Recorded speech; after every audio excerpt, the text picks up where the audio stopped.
Queridos, vamos participar da palavra de Deus?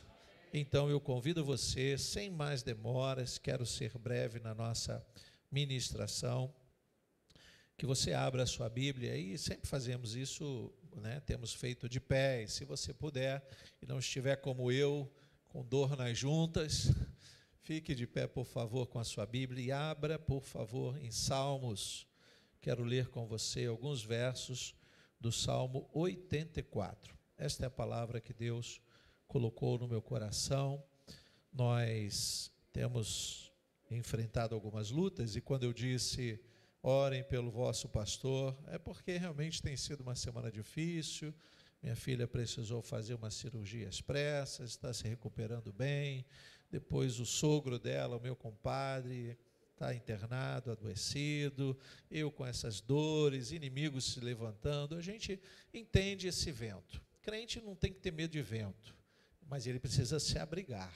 Ele precisa estar debaixo de uma cobertura para que o vento não derrube. Então eu conto com as suas orações.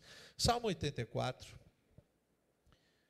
verso 1 diz assim: quão amáveis são os teus tabernáculos, Senhor dos exércitos. A minha alma suspira e desfalece pelos atos do Senhor. O meu coração e a minha carne exultam pelo Deus vivo. O pardal encontrou casa, e a andorinha ninho para si, onde acolha os seus filhotes, perto dos teus altares, Senhor dos exércitos, Rei meu e Deus meu. Bem-aventurados os que habitam em tua casa, louvam-te perpetuamente. Oremos ao Senhor mais uma vez. Pai, muito obrigado a Deus, desde já, por tudo que aconteceu aqui neste lugar e pela tua palavra lida. Nós te pedimos que saiamos daqui alimentados por ti, que possamos compreender tudo o que será dito, que o Senhor tome, Senhor, a nossa mente, o nosso coração. Queremos nos esvaziar das nossas preocupações e ouvir a tua palavra de ordem para as nossas vidas. Assim oramos, agradecidos desde já por tudo, em nome de Jesus. Que todos digam amém. Você pode tomar o seu lugar. Nós devemos entender que toda a palavra de Deus, ela nos dá uma direção de reflexão. Todos os textos que lemos, né, e não podemos ter uma prática de alguns simpatizantes da palavra de Deus que abrem a Bíblia aleatoriamente e dizem, Deus vai falar comigo. Já vi muita gente fazendo isso. Deus pode falar de muitas formas, não é? Já ouvi muitos testemunhos e creio no poder de Deus. Certa vez ouvi um pregador dizendo que ele era alcançado, ou foi alcançado por Deus, numa situação de que ele estava pronto para desistir de tudo, e ele estava na plataforma do trem e alguém jogou uma Bíblia sobre ele. Ele estava na plataforma pensando em tirar a própria vida. E de repente, uma Bíblia acertou ele, irmãos. Pensa, ele falou que foi uma Bíblia que quase derrubou ele, quase que a Bíblia mata ele de verdade, né? Mas ele disse não, e quando ela caiu aberta. E ele falou, tem alguma coisa acontecendo. Ele abriu um texto, não me lembro qual era o texto, ele disse que ali Deus falou com ele. E o testemunho dele, muito interessante, dizia que enquanto ele estava pregando numa determinada igreja, alguém se levantou e disse, eu fui aquele que jogou a Bíblia pela janela. E aí ele falou que aquele dia ele ficou, meu Deus, e agora? Por que o senhor jogou a Bíblia pela janela? Ele disse, eu era um dos guardinhas, né, seguranças daquele vagão, e ali os crentes estavam fazendo muito barulho. E eu peguei aquela Bíblia no ímpeto, mandei que eles se calassem, eles não se calaram, eu peguei aquela Bíblia e joguei pela janela. Logo depois eu me arrependi. E eu não sabia o que aquela Bíblia podia fazer na vida de alguém. É lógico que nós não vamos andar por aí esperando que Bíblias caiam na nossa cabeça. Posso ouvir um amém por isso? Mas toda palavra que nós lemos, e eu usei esse argumento, esse testemunho para mostrar que toda palavra que nós lemos tem uma finalidade. Você pode extrair ali, deixar o vento bater. Os crentes estão muito nesse ambiente de o Espírito Santo vai ventar e vai cair na página que eu preciso ler. Bom, espero que você que cruzou os braços não é, para fazer muitas coisas na obra de Deus, o Espírito Santo vente e caia em Provérbios 6,6, que diz: vai ter com a formiga, ó preguiçoso. Não sei exatamente como Deus fará, mas quando eu li esse texto, eu fui levado a uma reflexão que marcou muito o meu coração. Aqui nós precisamos entender o quanto é importante estar ou conseguir chegar na casa de Deus. Você deveria refletir um pouco ao sair daqui, como Deus cuidou de você, como Deus conduziu você durante a sua semana, o seu dia, quantas lutas você teve e como Deus trouxe você a este lugar, porque nós não viemos com a nossa força. Nós tivemos a intenção de estar aqui. Nós, talvez, alguns porque trabalham na igreja, outros porque tem o culto da noite como um culto mais favorável, colocou no coração de estar. Mas o que daria a garantia de que você estaria, senão a ajuda de Deus? Chegamos aqui ajudados por Deus. Mas qual grau de prioridade nós damos à casa do Senhor? Como você coloca a prioridade? Qual é a sua ordem de prioridade? Quantas coisas você considera importantes fazer e deixaria talvez a casa de Deus como segundo, terceiro plano? Conversando com alguns irmãos, eu vejo o senso de responsabilidade, né? Quando me dizem: pastor, não estarei no culto porque eu fui escalado no meu trabalho. Sim, Deus não quer que você fique desempregado só para estar na casa de Deus. Se você aceitou um emprego em que te rouba alguns dias na igreja, você tem que cumprir a determinação do seu patrão. E depois você vai vir à casa de Deus recuperado, né, de ter deixado a casa de Deus em segundo plano, porque não foi por sua livre e espontânea vontade. O Senhor disse para Adão, logo depois que o pecado entra no mundo, que ele precisaria suar o rosto para viver mais um pouco. Naquela história de que não havia morte. Mas já que o pecado entrou e a morte faz parte, Adão, da sua vida, você vai ter que suar o rosto para que você sobreviva até que volte ao pó. Então Deus disse: olha, o trabalho é uma forma de transformar a maldição que está no mundo em bênção. Então é natural, né, que os trabalhadores tenham que priorizar o seu trabalho. Isso quando nós não temos uma outra opção. Eu ainda me converti num tempo em que domingo era do Senhor. Hoje, muitos trabalham e dizem: pastor, eu só tenho um domingo de folga por mês. Então, não posso pensar algo diferente e dizer: não, mas você tem que estar na igreja. Não, não funciona assim. Como ele vai sustentar a casa dele? E não foi Deus que abriu aquela porta? Então, ele precisa se manter lá. O que ele pode fazer é colocar um grau de prioridade e dizer: Senhor, eu queria tanto um emprego que me desse tempo para a tua obra. Isso sim, é colocar para Deus um grau de prioridade. Mas devemos pensar sobre isso. Todas as vezes que você desejar vir à casa de Deus, você tem que dar uma prioridade.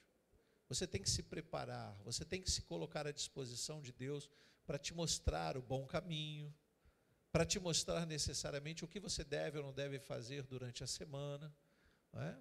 Ah, pastor, eu programava vir na igreja domingo de manhã, mas eu fui numa festa no sábado à noite, e foi até altas horas da madrugada, e ficou perigoso para voltar. Eu disse: então você priorizou a festa mais do que a igreja.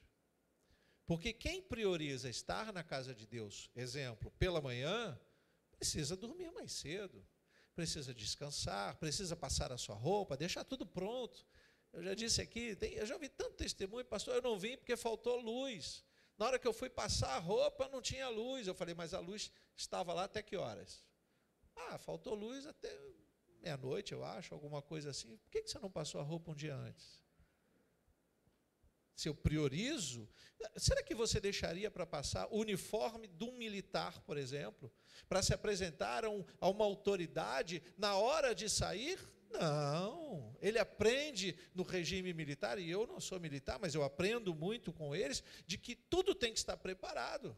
numa necessidade, numa guerra, num chamado emergencial. Vocês já viram os bombeiros como é que ficam lá no quartel? Alguns brincam, né, jogando dominó, mas eles estão praticamente com a roupa toda pronta, faltando só colocar o capacete para qualquer incêndio. Então eu não posso priorizar as demais coisas e deixar a vida pautada em Deus de lado. Estar na casa de Deus deveria ser uma prioridade máxima. Eu ouço muito alguns irmãos dizendo, mas olha, meu filho estuda na melhor escola. A escola é extremamente importante. Mas você está preparando ele na escola para o dia eterno? Não. Ele está sendo preparado para esses dias que nós temos, dias, meses e anos. Mas e para a eternidade? Como nós preparamos os nossos filhos? Trazendo-os para a casa de Deus. Como eu posso pensar em um dia, e a pergunta é válida, você quer ir para o céu, para o inferno? Todos dirão, lógico que é para o céu. Então o que você está fazendo para sinalizar isso para Deus? Só no final? Não, no final vai dar tudo certo. Isso é uma grande mentira do inimigo das nossas almas. Então, se nós que estamos aqui cremos na eternidade, você crê na eternidade? Você pode dizer amém se você crê? Não é lógico pensar em querer Jesus só na eternidade. Isso é um fator primordial na nossa vida. Nós precisamos entender, se reconhecemos a ideia de um lugar ruim, que chamamos de inferno, e um lugar bom, chamado céu, se nós, conhecendo a palavra de Deus, entendemos, segundo Hebreus 9, 27, que aos homens está ordenado morrer uma só vez, vindo depois disso juízo. Então, se haverá um juízo, ninguém vai ficar aqui dormindo na cova. Ao fechar os olhos, imediatamente estamos em algum lugar. Que lugar será esse? Um lugar em que eu me esforcei para estar, louvei, disse que amava Jesus, vim à igreja, estive numa comunidade, ajudei pessoas, fiz o que eu podia fazer da minha parte. Então esse lugar, eu creio, está reservado para você.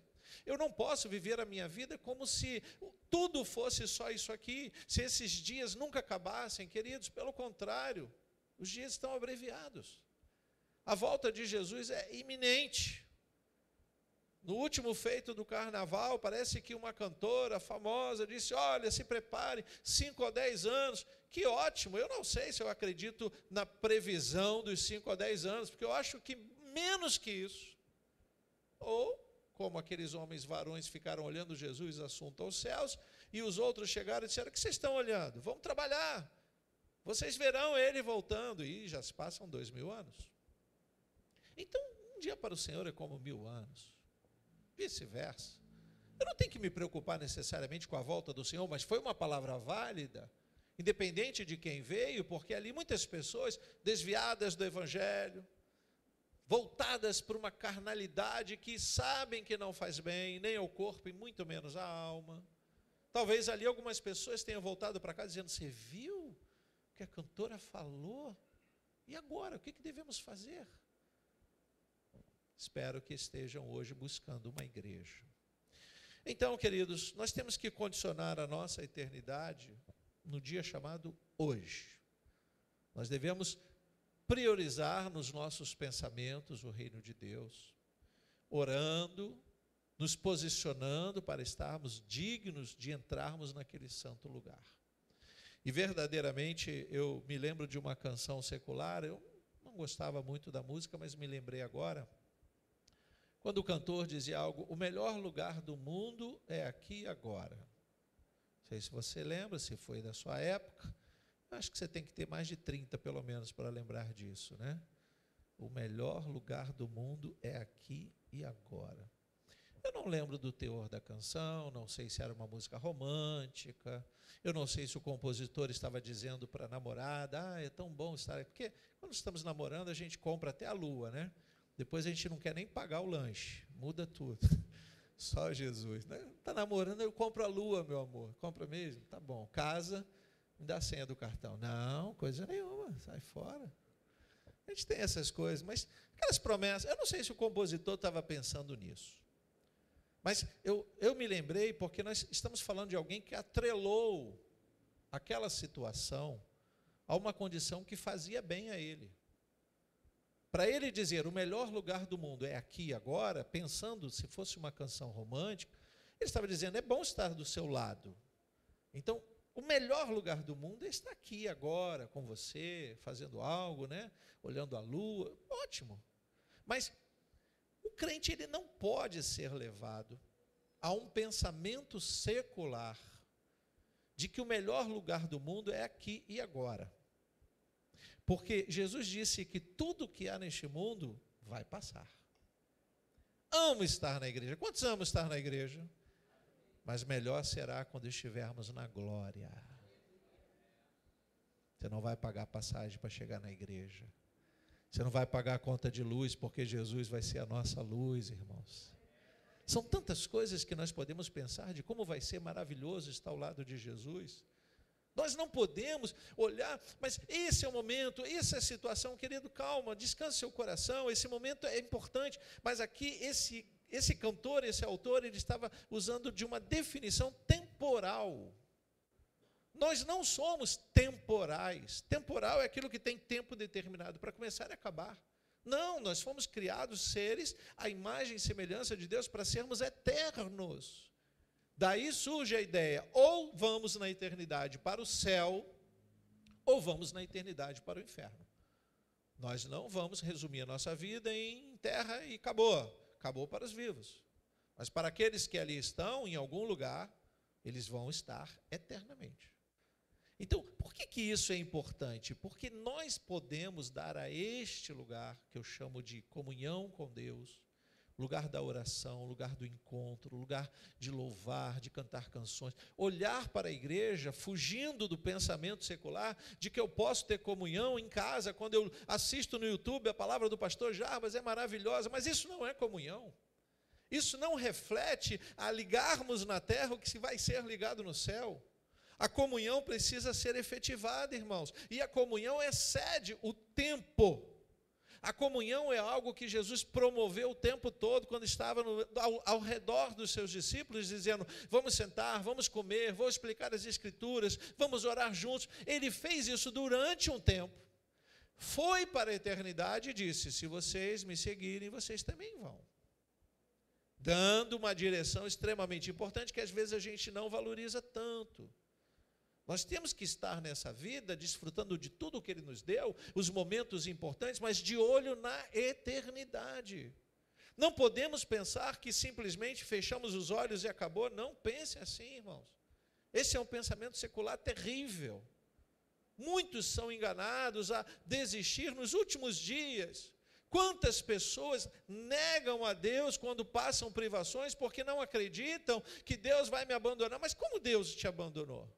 Ele já havia dito, e você tem experiências e experiências, de que todos nós, estando nós saudáveis ou doentes, um dia vamos partir. Com dinheiro ou sem dinheiro, um dia vamos partir. Terminando, concluindo os nossos objetivos ou não, vamos partir todos nós. Isso é um fato, e isso não serve para assustar ninguém, mas para nos trazer à memória o que pode nos dar, segundo Lamentações 3, esperança. Qual é a esperança que nós temos? Que um dia, ao fechar os olhos, nós vamos estar na presença de Jesus, louvado seja Deus. Mas para isso, precisamos nos esforçar. Eu me lembrei daquela canção secular, mas os filhos de Corá, né, que são os autores, ou é atribuído a eles a autoria do Salmo 84, a Sociedade Bíblica do Brasil, não sei se a sua Bíblia tem um subtítulo, ela dá um título e um subtítulo. Algumas Bíblias trazem isso. Eu vou ler aqui, se você não tiver. O título do Salmo 84 é Saudades do Templo. E aí a gente pode entender que essa composição se dá no momento em que eles não têm acesso ao templo. Bate aquela nostalgia. Lembra quando eu comecei o culto dizendo que privilégio estarmos aqui? Hoje nós temos nos hospitais muitas pessoas com saudades do templo. Pessoas que não conseguem mais entrar na igreja, porque um dia estavam na igreja, se afastaram, foram para o mundo e agora não têm forças para voltar. Mas tirando essa nostalgia, o subtítulo do Salmo diz, ao mestre de canto, segundo a melodia, os lagares, Salmo dos filhos de Corá. Então, a Sociedade Bíblica do Brasil dá aqui um título, um subtítulo, e dá algo importante para nós. Essa expressão segundo a melodia Os Lagares, vai nos dizer que havia uma canção nos tempos dos filhos de Corá, que o título era Os Lagares. Não sabemos quem compôs, como era a música, mas que eles estão aproveitando a melodia para compor este salmo. Aproveitar. Eu cantei aqui uma canção secular, mas eu poderia aproveitar a melodia daquela canção e cantar algo para Deus. O melhor lugar do mundo é aqui e agora. Eu posso mudar isso e dizer: o melhor lugar do mundo vai ser na glória. E se eu aproveito a melodia, eu vou dizer: o melhor lugar do mundo é na glória. O melhor lugar do mundo será na glória. O melhor lugar do mundo é com Jesus na glória. Eu estou pegando a melodia da música, não sou compositor nesse nível não, tá, irmãos? Mas você já teve a sensação de estar numa loja? Irmãos, tem determinadas lojas que eu acho que foi o inimigo que abriu, sabe? Porque você entra e tem uma música horrível tocando repetidamente. Se você ficar 3 horas, você ouve a mesma música 3 horas. E geralmente é um tchum, tchacum, tchum, tchacum, tchum, tchacum. Você não está ouvindo o cantor, não está ouvindo nada, mas você está ouvindo um tchum, tchacum, tchum. Você sabe que o funk nasce nessa intenção, né? O funk nada mais é do que um mantra. O que é um mantra? É uma repetição. E aquela repetição é cruel. Nada contra o ritmo, nem a favor também, tá, irmãos? Para mim, não serve para nada. Mas é feito nessa intenção de marcar a cabeça. A música tem suas nuances, a música a música nos faz sorrir, chorar, pular. A música mexe com as emoções. Então, o inimigo sabe como usar a música.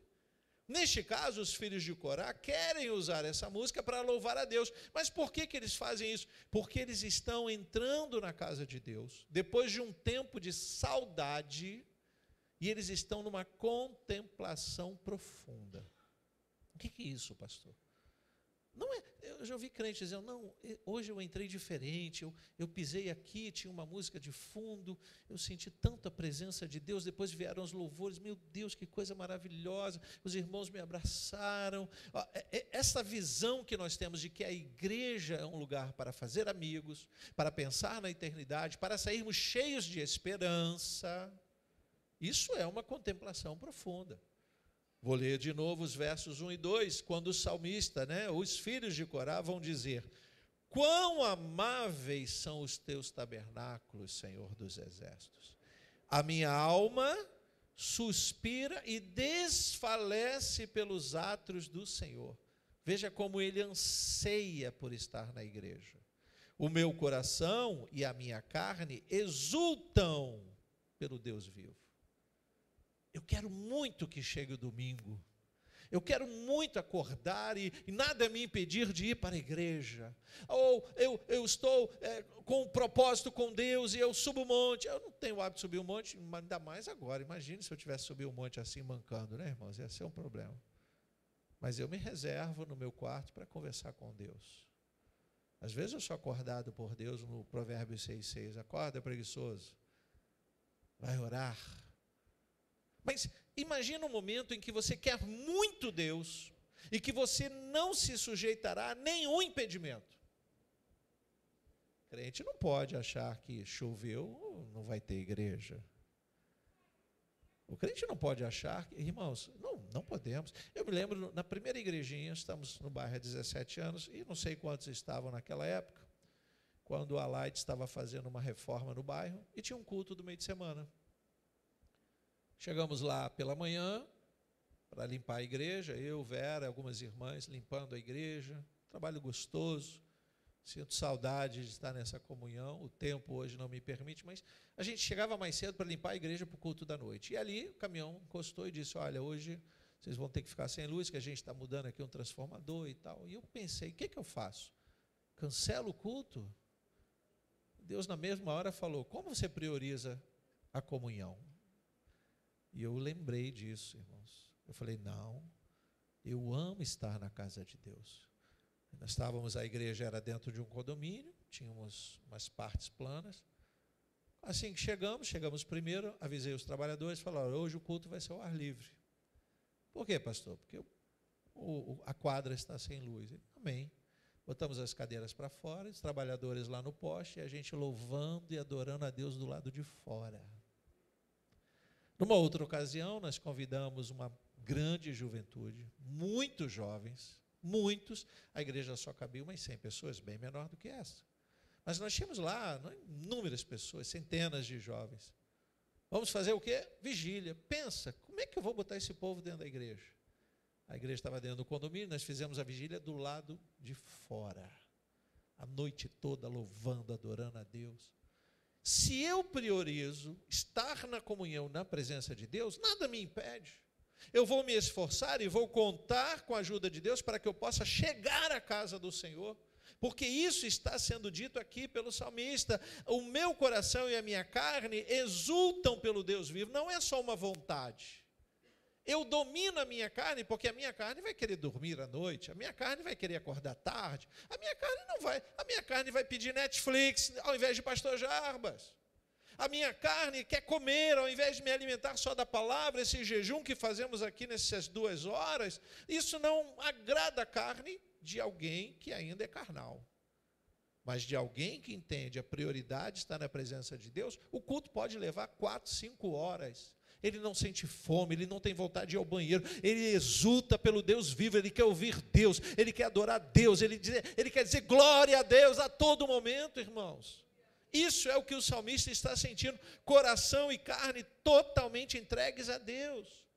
São aqueles momentos que a gente se arrepia quando está na igreja. Eu me arrepiei. Sabe por que você se arrepiou? Porque a tua alma tem sede de Deus, louvado seja o Senhor.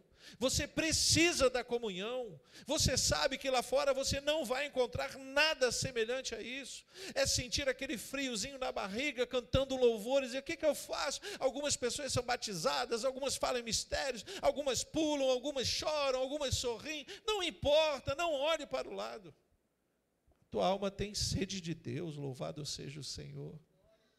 Porque a tua alma sabe o propósito para o qual você foi criado. Sabe aquelas crianças que se alegram com alguma coisa e mesmo que os adultos não vejam valor naquilo, elas querem aquilo? Dando um exemplo raso, é o pai que chega com o videogame de última geração para uma criança pequena, que não tem a noção do que é jogar, mas ele quer dar o melhor para a criança.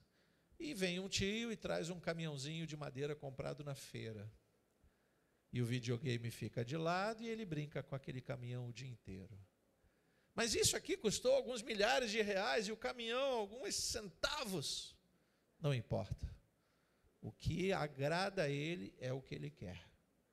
Então, o que nós precisamos fazer é entender que o salmista está nos dizendo isso. Nós temos que querer, nós temos que nos agradar da presença de Deus, e para isso nós vamos nos esforçando. Irmãos, esse salmo é lindíssimo, quando o salmista começa, então, a reparar algo extraordinário.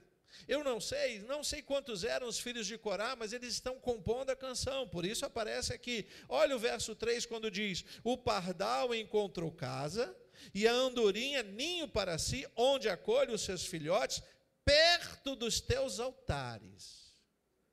Aqui nós podemos imaginar, né, o templo já construído, e quando ele chega na igreja, ele vê, e a gente está falando de uma igreja grande, suntuosa, em que, de alguma forma, ou no pátio externo, tem lá um ninho de passarinho. E pela dificuldade dele chegar, porque logo depois ele vai falar dos vales áridos, passando eu pelo Baaca, pelos vales áridos da minha vida, pelas minhas lutas, ele valoriza chegar na casa de Deus, porque ele vem de um processo de muita dificuldade. Então ele entende que chegar na casa de Deus só é possível se o amor de Deus nos atraiu. E, queridos, coloca isso na sua cabeça e no seu coração. Você só chegou aqui porque o amor de Deus atraiu você. Você está debaixo do amor de Deus. Veja como Deus te ama, pastor, mas a minha vida é torta. Amém, ele quer consertar, ele é carpinteiro. Olha aí. Agora cuidado, quando o pau é torto, o carpinteiro passa plana. E dói, irmãos. E dói. E nós temos que amar essa dor, porque essa dor da plana de Jesus, o carpinteiro do universo, é para consertar a nossa vida, para nos dar entrada triunfal na presença de Jesus. Temos que nos permitir a essa dor. Por isso que o crente sofre, pastor, mas eu me preocupo muito com a mensagem triunfalista, né? Só vitória, só isso. Não, a porta vai se abrir. Eu creio no Deus que faz e acontece. Mas qual o momento que a gente vai amar ouvir, você conserta, senão o diabo puxa o teu tapete. Ai, pastor, isso eu não gosto de ouvir, mas essa é a realidade da vida. Ele está o tempo todo querendo puxar o tapete. Essa expressão eu ouvi há quase 30 anos atrás. Quando quem me evangelizava disse, cuidado, o diabo quer puxar o seu tapete. Eu tremi naquela mensagem. E foi um diálogo, foi uma mensagem, eu e o pastor que pregava para mim ali num banco do ônibus. Cuidado, o diabo vai puxar o seu tapete. Irmãos, eu fiquei um dia inteiro pensando, à noite não dormi direito, e eu não entendia nada do que era estar na igreja. Eu havia me convertido, mas eu não tinha uma vida na igreja. Como eu entendi com o passar dos anos, o quanto o diabo até hoje, ele embola o tapete para eu tropeçar. Quando eu caio sobre a rocha, louvado seja o nome do Senhor. Firmado na rocha é diferente, você não cai de qualquer jeito não. Mas o que eles estão aqui tentando nos dizer no verso 3? Que morar pertinho da casa de Deus era um privilégio. Por isso que ele diz, olha, a andorinha, o pardal, eles estão pertinho do altar. Se eu pudesse morar na casa de Deus. Você não vai conseguir, mas talvez você more perto. Talvez você possa se lembrar, né? Eu amo, essa igreja ela traz pessoas de vários lugares, pessoas aqui que vêm de quase 80 quilômetros de distância para congregar. Mas tem pessoas que moram pertinho. E às vezes na evangelização ao redor, encontro pessoas, você mora onde? Eu moro aqui, pastor, aqui em cima. Eu falei, mas você não está na igreja por quê? Você tem essa igreja, na outra esquina tem outra, na outra esquina tem outra. Qual o motivo de você não estar no altar de Deus? O que te impede? Não é a distância. E aí eu dou exemplo, falei, olha, tem gente que congrega aqui que mora em Itaipu, Niterói. Mora em Bangu, mora em Nova Iguaçu, mora Santa Rita. Irmãos, eu fui levar um irmão outro dia em Santa Rita, quase que eu peço a ele 4 pneus para o meu carro. Ô lugar longe. Mas ele ama estar aqui. Então, o que o salmista está dizendo? Olha, morar pertinho. Se nós estudarmos a história desse povo que caminhava quilômetros a pé para chegar na igreja, nós vamos entender isso. Que o desejo de estar na igreja era tão grande que eles faziam todo o esforço possível.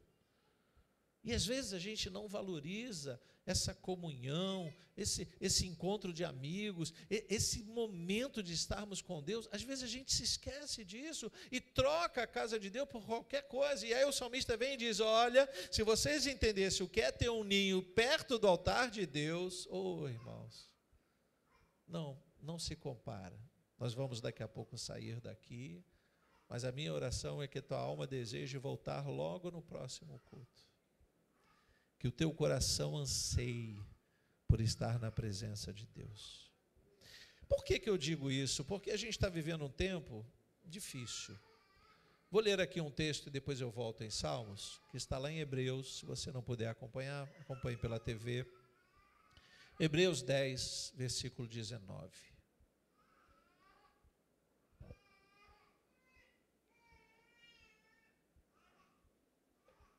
Hebreus 10, 19 diz assim: portanto, meus irmãos, tendo ousadia para entrar no santuário, veja como ele trata a entrada na presença de Deus. Pelo sangue de Jesus, pelo novo e vivo caminho que ele nos abriu por meio do véu, isto é, pela sua carne, e tendo um grande sacerdote sobre a casa de Deus, aproximemo-nos com um coração sincero, em plena certeza de fé, tendo o coração purificado da má consciência, esvaziando tudo que a gente ouviu lá fora, viu, fez, e o corpo lavado com água pura, batismo. Guardemos firme a confissão da esperança, sem vacilar, pois quem fez a promessa é fiel. Cuidemos também de nos animar uns aos outros no amor e na prática de boas obras. E olha o que ele diz no verso 25. Não deixemos de nos congregar, como é costume de alguns. Irmãos, esta palavra tem quase 2000 anos. Já naquela época, o escritor reparou que alguns trocavam a casa de Deus por qualquer coisa. Hoje eu encontro crente dizendo, não, eu estou firme em Jesus, mas só não estou em igreja nenhuma. Eu falei, você não pode. Porque ele morre para mostrar a nós qual é o momento da comunhão, a igreja. Quando eu falo, né, com preocupação sobre o ambiente tecnológico, a gente viveu isso na pandemia, vamos louvar a Deus online, ok, não podemos ir lá, as autoridades não permitem, mas receber a ceia pelo correio, tem alguma coisa errada com a igreja. Não existe comunhão. Se você quer ter a presença de Deus, você tem que ter no mínimo 2 ou 3 reunidos em nome do Senhor. 2 ou 3, para que haja concordância e o convite. Jesus, fica com a gente. Aqui estamos na presença de Jesus. Você pode dizer glória a Deus por isso? Então, vou ler de novo o versículo 25. Não deixemos de nos congregar, como é costume de alguns. Pelo contrário, façamos admoestações ainda mais agora em que vocês veem que o dia se aproxima. Olha aqui. O dia se aproxima, irmãos. Porque se continuarmos a pecar de propósito, que aí, pastor, como eu peco de propósito? Quando eu não priorizo as coisas de Deus. Não está na lista dos pecados capitais. Mas quando eu não amo a Deus sobre todas as coisas, está na lista dos 10 mandamentos. Quando eu não desejo, vou trabalhar, o patrão me chamou, é domingo, pastor, eu queria estar aí, mas o teu coração está na presença de Deus, você deseja estar, você quer estar, você anseia por estar, então você está. Se você só não está fisicamente, porque você tem que cumprir suas obrigações. E nós temos obrigações para com o mundo. Então, porque se continuarmos a pecar de propósito, depois de termos recebido o conhecimento da verdade, já não resta sacrifício pelos pecados. Pelo contrário, resta apenas uma terrível expectativa de juízo e fogo vingador, prestes a consumir os adversários.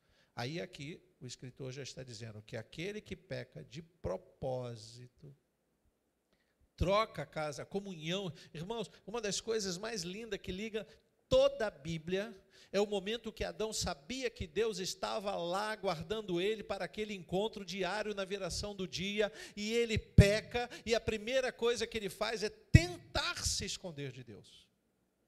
Não sei quantos aqui já tentaram se esconder de Deus, mas não adianta, Deus já te achou, é por isso que você está aqui, porque Ele te ama, louvado seja o Senhor. Não adianta nos escondermos de Deus. Você nasceu com esse propósito. A questão é que ou glorificamos a Deus nas nossas bem-aventuranças, damos testemunho, Deus abriu porta de emprego, Deus fez isso, glória a Deus, ou a gente faz isso, ou a gente vai dizer, meu Deus, eu estou com uma doença terrível, eu estou com uma dor, eu estou com sono, e isso não passa.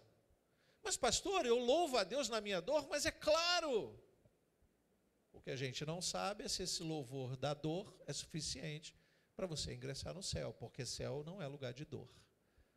Por isso que o crente tem que, inclusive, aprender a passar pela prova. Resmungando, não dá certo. Chorando e dizendo, Deus me abandonou, não, isso não é confiança no Senhor. Passar pela prova confiando no Senhor é dizer, Deus tem um propósito nessa minha luta.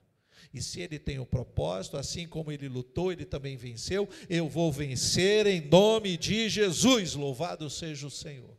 Ou nós nos posicionamos assim nesta confiança, ou vamos estar pecando. Ou vamos coser folhas de figueira para nos esconder, a nossa nudez está exposta, Deus está vendo. Deus sempre viu tudo, irmãos. Não estamos aqui porque somos melhores que ninguém. Nós estamos aqui porque somos pecadores arrependidos. Diga glória a Deus por isso. Estamos aqui porque o amor de Deus nos atraiu. Estamos aqui porque queremos esta comunhão. Agora, ao sairmos daqui, nós temos que continuar desejando tudo isso. Do contrário, não espere que a porta se abrirá com facilidade. Não pense que foram poucos os que tentaram chegar hoje aqui e não conseguiram. Não pense que foram poucos. Cada qual tem o seu álibi, a sua desculpa. Cada qual vai dizer, foi o ônibus, Foi o pneu, foi o patrão, foi a doença, foi o frio, foi a falta de dinheiro, foi qualquer coisa. Vai ser álibi para a gente dizer que não pôde estar na presença de Deus. Então, o que esses salmistas fazem? Eles impetram a bênção. Isso aqui é maravilhoso, porque aquela canção secular que eu disse, né, o melhor lugar do mundo é aqui agora, não transmite nenhuma bênção. É um momento que ele viveu, que ele valorizou, colocou na música. Mas os salmistas, ao comporem aqui o Salmo 84, eles estão impetrando uma bênção sobre aqueles que amam a casa de Deus. E aí nós vamos ler no verso, lá em Salmos 84, voltando, nos versos 4 em diante, diz: bem-aventurados os que habitam em tua casa, louvam-te perpetuamente. Você sabe que bem-aventurado significa feliz. Bem-aventurado, verso 5, é aquele cuja força está em ti, em cujo coração se encontram os caminhos aplanados. Quando passa pelo vale árido, quando passa pela luta, pelo vale de Baaca, quando passa pela sequidão, o deserto, faz dele um manancial, de bênçãos o cobre a primeira chuva, vão indo de força em força, cada um deles aparece diante de Deus, onde? Em Sião. Porque Deus vai abençoar aqueles propósitos, cujo coração tem um propósito firme de estar na presença de Deus. Quando nós desejamos demasiadamente estar na presença de Deus hoje, na representação da igreja, nos esforçamos para estar no culto, nos esforçamos para orar, acordamos cedo para orar na nossa casa, jejuamos. Quando a gente desenvolve isso, o que Deus faz? Ele vê o propósito do nosso coração e nos conduz imediatamente à presença dele, irmãos. E nada nos impedirá, por quê? Porque o melhor lugar do mundo não é aqui e agora, vai ser na glória. Esse é o momento importante da gente adorar a Deus, louvar a Deus. Mas quando fecharmos os olhos, irmãos, eu já falei aqui, quando o pastor falecer, vocês podem chorar, podem fazer o que fizer, que quiser, mas não hora para ressuscitar. Não, está proibido, tá? Jesus, revive meu pastor. Não, eu vou acordar e vou dizer, fica quieto aí, para de orar. Porque eu vou estar numa condição muito melhor na presença de Jesus. E isso não significa que eu desejo morrer, pelo contrário. Pelo contrário. Hoje eu conversava com o irmão e eu amei ouvir aquele testemunho, irmãos. Jesus, como eu esperava por esse dia. Pense em alguém que chegava todos os dias dizendo, pastor, eu quero morrer. Ele disse, faz isso não, irmão. Não, eu estou pedindo a Deus para me matar, eu não aguento mais a minha luta. Eu falei, irmão, pelo amor de Deus, você vai pecar contra Deus, não faça isso. Foram anos ouvindo aquela ladainha. Alguma coisa Jesus fez, ele fez um cateterismo, o médico marcou uma cirurgia do coração. A gente se encontrou no final, ele já estava com os olhos cheios de lágrimas, dizendo, pastor, eu tenho que contar uma coisa. Eu disse, o quê, irmão? Conta, eu quero receber essa bênção. Eu vou passar por uma cirurgia de coração. Eu falei, e aí? Eu falei com Jesus que eu amo a minha vida. Eu disse, glória a Deus. Aí brinquei com ele e falei, mas se agora ele quiser atender a sua oração que você fazia lá atrás? Se ele fizer, eu vou estar com ele na glória. Eu falei, aleluia! É isso que eu quero ouvir, porque não importa mais o que estamos ou não vivendo aqui, queridos, infinitamente melhor é estar na presença do Senhor, aleluia. Mas isso não significa querer morrer, eu não quero morrer não, quero ficar velhinho, sem dor, de preferência, tá? Porque já estou novo com dor, imagina quando ficar velho, Jesus Cristo. Então, quando nós valorizamos esse momento e amamos a casa de Deus, é caminho certo para emendar com a eternidade, irmãos. Não tem nada para dar errado. Olha o valor que eles dão lá no versículo 10. Pois um dia nos teus átrios vale mais que 1000. Prefiro estar à porta da casa do meu Deus a permanecer nas tendas da perversidade. Que momento maravilhoso, que momento ímpar, que inestimável privilégio é esse, de valorizarmos a casa de Deus, irmãos. Coisas que muitos hoje não têm mais isso. E aqui para a gente encerrar, eu vou trazer, a Bíblia é cheia de números, né? Numerologia, cheia de números. 3 vezes Pedro nega, 3 vezes tem que dizer que ama Jesus, 3 dias no ventre da terra. Essas numerações são importantes, mas uma tríplice oportunidade que Deus nos dá quando nós amamos a casa de Deus. A primeira está no verso 5 que já lemos. Perdão, verso 4. Se eu dei o verso 5, está errado. Verso 4. Bem-aventurados os que habitam em tua casa, louvam-te perpetuamente. Bem-aventurados os que habitam. Lembra o que eu falei? Eu não estou aqui, pastor, mas eu estou lá ligado com o que está acontecendo aí, viu? Eu tenho que trabalhar porque o patrão me chamou e eu tenho que pagar minhas contas, mas o meu coração queria estar aí. Isso é habitar na casa de Deus. Quando ele repara na andorinha, no pardal, ele diz: ai, se eu pudesse ser livre como essas aves para morar na casa de Deus, só que eu não posso. Eu tenho minhas coisas a fazer, eu tenho meu trabalho, sim, mas o teu coração onde está? Na casa de Deus? Então você mora na casa de Deus. Aqui tem uma bem-aventurança, é o crente que não aparece de vez em quando, sabe? Hoje eu vou para a casa de Deus, está tudo em dia, minhas contas eu paguei, eu até dei uma consultada no Netflix, não tem nenhum filme novo essa semana, eu vou para a casa de Deus. Não, você não habita não, irmão, desculpa, você é visitante. Segunda bem-aventurança, os que sabem que todos os seus passos vão conduzir à presença de Deus. Versículo 5. Bem-aventurado é aquele cuja força está em ti, em cujo coração se encontram os caminhos aplanados. São aqueles que estão sempre preparados para o encontro. Caminho aplanado é aquela estrada boa de caminhar, sabe? Coisa de mineiro, né? Se tiver mineiro aqui vai entender quando fala onde é que fica. É logo ali, Mas se a estrada é boa, você vai seguindo, você chega lá. Mas se a estrada é esburacada, pode ter alguns metros apenas e você se irrita. Caminho aplanado é que, independente das situações que a gente passa lá fora, os meus pés vão me conduzir ao final do dia ou da semana na presença de Deus. Os meus pés vão me levar à casa de Deus. Está aqui, irmãos, versículo 6. E a terceira bem-aventurança, a gente falou de confiança, está no verso 12. Ó Senhor dos exércitos, feliz é aquele que em ti confia. Você confia em Deus? Então seja feliz e abençoado. Quando as más notícias chegam, você até dá aquela tremida, sabe? Puxa, pastor. A gente vai ouvir mais para frente um testemunho da irmã que alguns anos atrás veio trazer uma má notícia. Câncer de mama. E aí eu falei: Jesus, essa notícia não é boa não. Mas ela disse assim: mas peraí, pastor, vim aqui só para participar, mas meu coração está em paz com Deus. Queridos, eu aprendo mais do que ensino nesse lugar. Há pouco tempo ela disse assim: pastor, agora quer uma notícia boa, depois daquela triste que eu dei alguns anos atrás? Eu falei: claro, minha médica me liberou de todos os remédios, eu estou curado. Eu disse: glória a Deus. Sabe o que é isso? Caminhos aplanados. Vida confiante totalmente no Senhor. É habitar na casa de Deus. O coração está na casa de Deus. Se eu pudesse ser aquela andorinha que fez o ninho lá no altar. Para encerrar, o versículo 11 diz: porque o Senhor Deus é sol e escudo, o Senhor dá graça e glória.